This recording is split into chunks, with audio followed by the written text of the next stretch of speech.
सुश्री संहिता देवी आवयो दंपत्यो सपरिवार सर्वेषां गजमानाना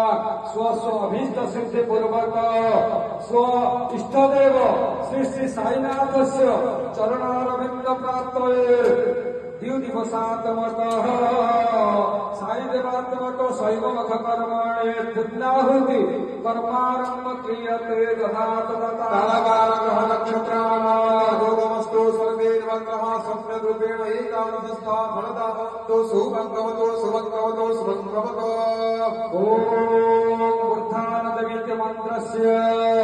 भरद्वाज रुचेः गायत्री छन्दः श्री मृगो देवता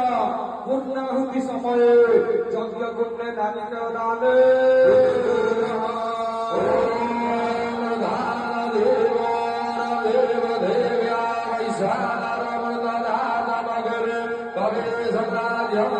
देव